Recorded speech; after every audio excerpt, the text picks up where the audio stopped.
زنا نه ته سړی بچ کیږي یو خوف خدا سره، چې تا سره د الله ولا خوف وي، د الله ولا یره وي در سره، چې یره زه به قیامت په ورځ الله تعالی ته ودارم، الله ته به زه جواب ورکوم، او ما الله تعالی هر وخت کې اوري.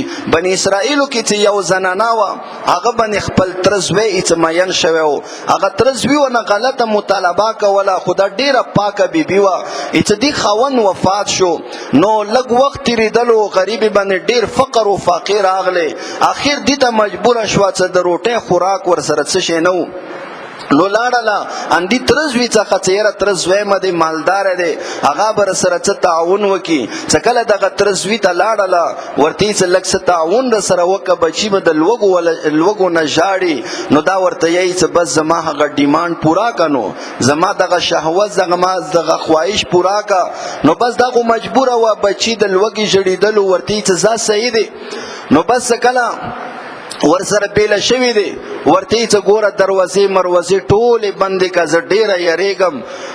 چې کله هغه دروازې ټولې بندې کړلې، بیا ورته یې چې یاره دغه اسمان ولا دروازه هم بنده که، الله نه هم ما پټه که چې الله ما نه ګوري.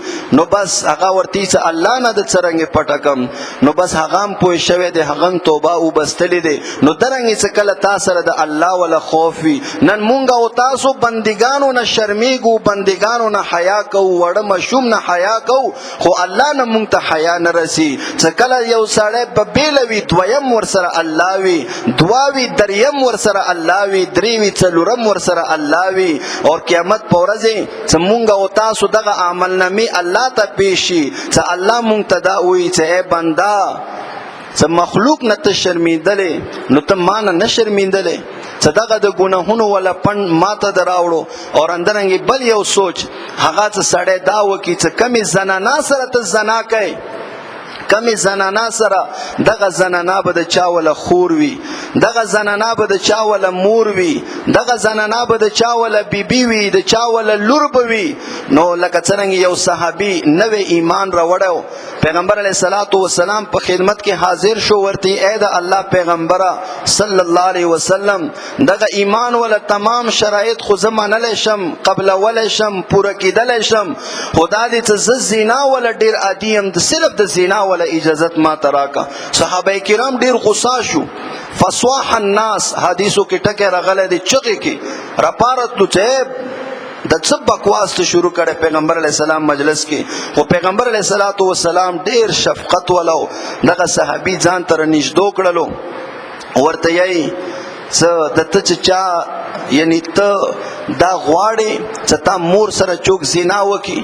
هغه داسې एकदम رسول شو، ورته زما ځان د پتا باندې قربان شي، دا زه څنګه برداشت کولی شم چې زما مور سره چوک زنا وکړي. هغه یې چې ته چا سره زنا کوې، هغه به د چا ولا مور وي. اندرنګې بیا ورته یې چې ته دا غواړې چې تا بیبي سره چوک زنا وکړي.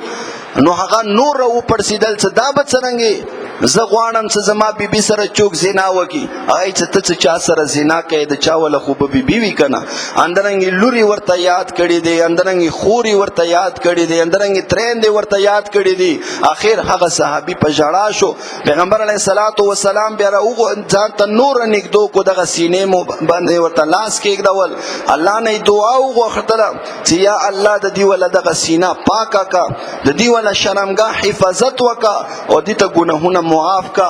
حضرت ابو امامه رضی الله عنه فرمایي چې دغه کس د ګناه په طرف باندې بیا نه دی تیر شوی، او دغه صحابي په خپله فرمایي چې دې د بعد ما سوچ نه دی راغلی. نو په هر حال د ګناه نه بچ کېدو ولا درې طریقې درته بیان شوې. یوه خوف خدا، چې الله تعالی نه یره وي.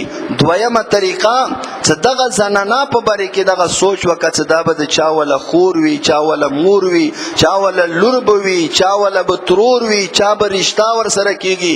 او اندرنګې دریم زنا د یو قرض دی، دا به تا نه خامخا لنډېږي. نو ته خپل شهوت دپاره، خپل اولاد، خپله حیا د ولې سپکوې. الله تعالی دې خبرو باندې عمل توفیق نصیب کړي.